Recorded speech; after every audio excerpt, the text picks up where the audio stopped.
अस्सलामुअलैकुम फ्रेंड्स, कैसे हैं आप सब। आज मैं अपने एक नए टॉपिक के साथ फिर से हाज़िर हो रही हूँ। आज मैं आप लोगों को दो मज़ीद अकाउंट्स के बारे में बताऊँगी।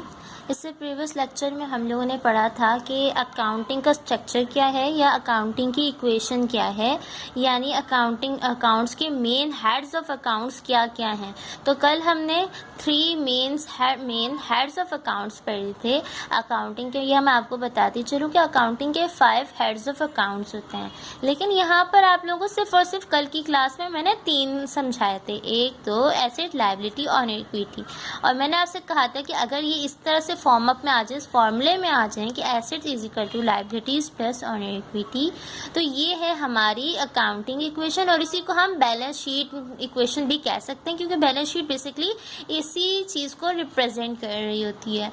और आज मैं आप लोगों को मज़ीद 2 अकाउंट्स के बारे में बताऊंगी। जी 5 हेड्स ऑफ अकाउंट्स में से 3 आपने पढ़ लिए, 2 के बारे में आज हम जानेंगे। इनमें से पहला है इनकम अकाउंट, दूसरा है एक्सपेंस अकाउंट। ये हेड्स ऑफ अकाउंट्स की बात हो रही है। अब इनकम किसे कहते हैं भाई? एक ऑनर है, और ऑनर कौन होता है? ऑनर होता है मालिक। वो अगर बिजनेस कर रहा है तो उसको जो भी बिजनेस से रिवार्ड मिल रहा है, बिजनेस से उसे प्रॉफिट हो रहा है, बिजनेस से उसे अर्निंग हो रही है, या बिजनेस से उसे फी मिल रही है, वो सारी चीज़ें ऑनर की इनकम्स होती हैं। और वो सारी चीज़ें कहाँ जाती हैं? इनकम के कॉलम में जाती हैं। अब इनकम को कभी भी हम इनकम नहीं कहते अकाउंटिंग की ज़बान में। इनकम को हम लोग यहाँ पे रेवेन्यू लिख रहे होते हैं। मोस्टली इसकी जगह पे हम लोग वर्ड यूज़ कर रहे होते हैं revenue. Revenues and incomes are same.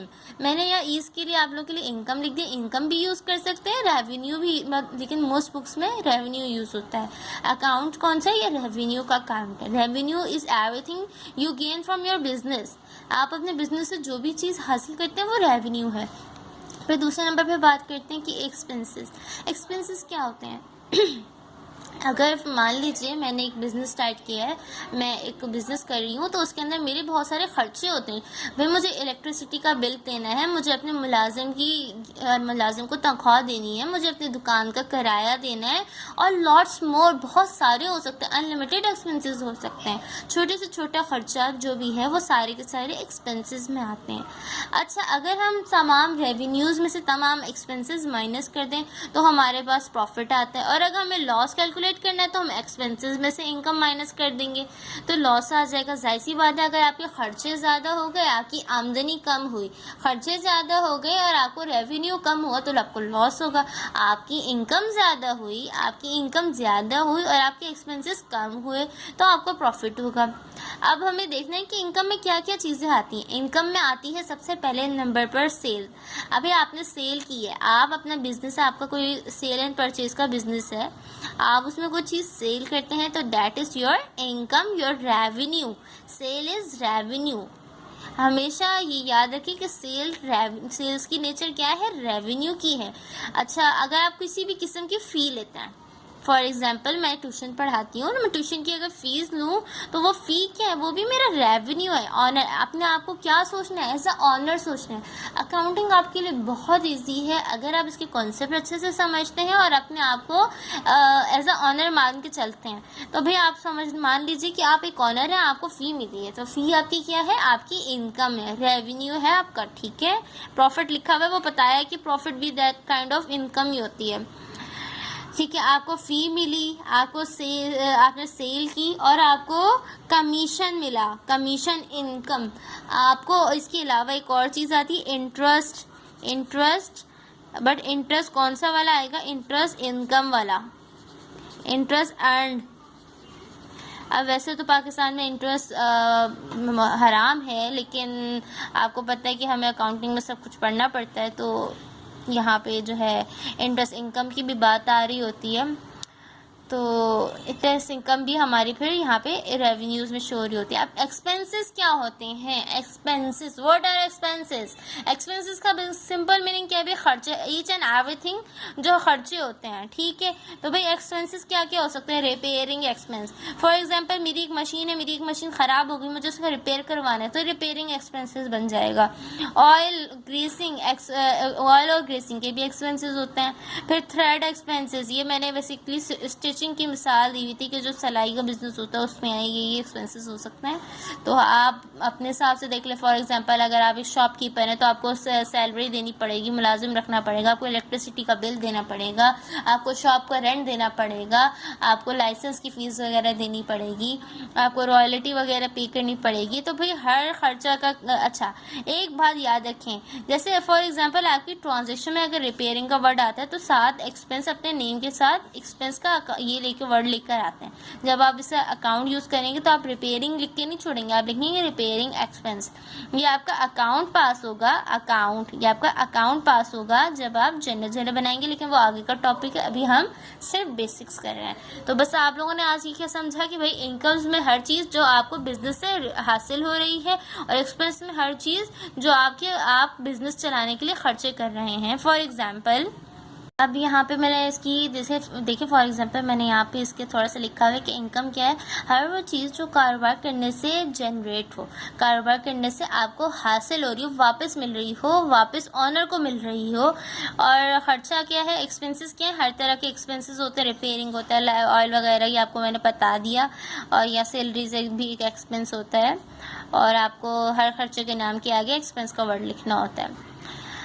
अब यहाँ पे एक और मज़ेदार इंटरेस्टिंग बात मैं आपको इसके बाद बताने जा रही हूँ, लेकिन पहले मैं एक थोड़ा समअप कर दूँ कि हमारे पास अकाउंटिंग इक्वेशन होती है asset is equal to liabilities plus owner equity. और अगर आपसे कोई क्वेश्चन करता है कि 5 हेड्स ऑफ अकाउंट्स कौन से, तो आप बोलेंगे asset, liabilities, honour equity, revenues and expenses. इसका नाम रेवेन्यू भी है, रेवेन्यूज एंड एक्सपेंसेस, ये 5 हेड्स ऑफ अकाउंट्स हैं। अच्छा, ये वाली जो इक्वेशन है, अब इनकम में से minus expenses is equal to profit होता है, और ये वाली जो पूरी इक्वेशन है इसे हम कहते हैं income statement. Basically income statement इसी पे बनती है। और अब मैं आपको एक मज़े की बात ये बताने जा रही हूँ कि ये जो बेसिकली ये आप कहेंगे कि आपने बोला था शुरू में कि अकाउंटिंग का स्ट्रक्चर तो सिर्फ एसेट, लायबिलिटी और ऑनर इक्विटी है, तो भाई ये दोनों अकाउंट्स कहाँ से आ गए, आपका सवाल बनता है, बिल्कुल बनता है। तो यहाँ मैं आपको क्लियर करती हूँ। बेसिकली इनकम में से जब हम एक्सपेंसेस निकालेंगे तो या तो हमारे पास प्रॉफिट आएगा या फिर हमारे पास लॉस आएगा।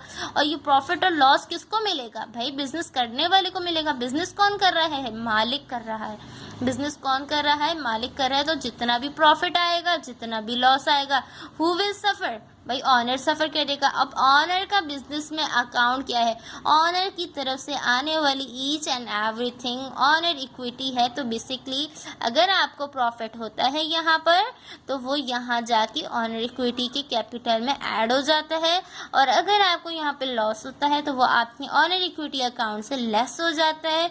और बाज़ औक़ात मैंने देखा है, बाज़ औक़ात ये मैंने बहुत सारी जगहों पर ये अकाउंट्स लिखे ही नहीं जाते, बल्कि इन दोनों अकाउंट्स को ऑलरेडी एडजस्ट किया जाता है यहाँ पर। लेकिन मैंने आई.कॉम और बी.कॉम के अंदर नहीं हो, मैंने यूनिवर्सिटी में किसी को पढ़ती थी, उनका देखा था थोड़ा सा। उन्होंने क्या किया हुआ था, भाई उनके कैपिटल ही के अंदर इनकम सारी ऐड की हुई थी और एक्सपेंसेस माइनस किए हुए थे, यानी ऑलरेडी ये आंसर उनका इसी के अंदर एडजस्ट था। पर आप लोग अपने आप को भी इसमें कंफ्यूज ना करें। बेसिकली आप लोग को ये बात याद है, चाहे आप इस तरह से करके इसका प्रॉफिट निकाल के इसको प्रॉफिट को ऑनर के अकाउंट में यहाँ पे ऐड करें, चाहे आप इसको इस तरह अलग अलग लिखें या आप इसको इसके अंदर एडजस्ट करते हैं, बात एक ही है। बस आपको इतनी बात याद रखनी है कि अगर आप ऑनर हैं, अगर आप मालिक हैं, तो बिजनेस से हासिल होने वाली तमाम चीज़ों पर आपका हक है। प्रॉफिट होता है तो वो आपके अकाउंट में जाएगा, लॉस होता है तो वो आपके अकाउंट में से डिडक्ट होगा, और अगर आपको इन्वेस्टमेंट करते हैं तो वो ऑनर इक्विटी में ऐड होगी। अगर आप ड्राइंग करते हैं, ड्राइंग यानी आपने बिजनेस से पैसे को बाहर ले जाते हैं, तो वो भी आपके कैपिटल से यानी ऑनर इक्विटी से ही लेस होगा। अब आप लोगों ने सेल पढ़ ली कि सेल जो है उसकी नेचर है रेवेन्यू की यानी इनकम की, और जो परचेजेस होती हैं परचेजेस की बात याद रखें कि परचेजेस की नेचर होती है एक्सपेंस की, ठीक है। परचेजेस की नेचर एक्सपेंस की होती है और सेल की नेचर रेवेन्यू की होती है। तो यहाँ तक होपफुली आप लोग को अच्छे से क्लियर है। कोई भी क्यूरी हो आप लोग कमेंट करके पूछ सकते हैं, और ये पॉइंट्स अगर आप चाहें तो लिख लें कि जिन चीज़ों की मदद से हमारा कारोबार चलता है वो एसेट्स हैं। हर वो चीज़ जो ऑनर मालिक कारोबार में लगाए या इन्वेस्ट करे वो उसका कैपिटल है। हर वो चीज़ जो उधार पर हो वो लायबिलिटी होती है, और यहाँ पर लिखा हुआ है हर वो चीज़ जो कारोबार करने से जनरेट होकर वापस ऑनर को मिल रही होती है वो होती है इनकम। और हर तरह का खर्चा एक्सपेंस होता है, और एक्सपेंसेस मुख्तलिफ़ किस्म के होते हैं। रिपेयरिंग का भी हो सकता है, ऑयल का भी हो सकता है, सैलरी का भी हो सकता है, रेंट भी हो सकता है, इलेक्ट्रिसिटी भी हो सकता है। There is lots more expenses. और आपके पास 5 हेड्स ऑफ अकाउंट्स हैं, asset, liability, owner, equity, revenue और एक्सपेंसेस। और इनके कल हम इंशाल्लाह ताला इनके डेबिट क्रेडिट के रूल्स पढ़ेंगे। Then further more we will discuss about general. Okay, अल्लाह हाफ़िज़। अपना बहुत सारा ख्याल रखिएगा। मेरा चैनल ज़रूर सब्सक्राइब करें, और आपको कोई भी क्यूरी है, कोई भी हेल्प चाहिए तो आस्क फ्रीली। ओके, अल्लाह हाफ़िज़।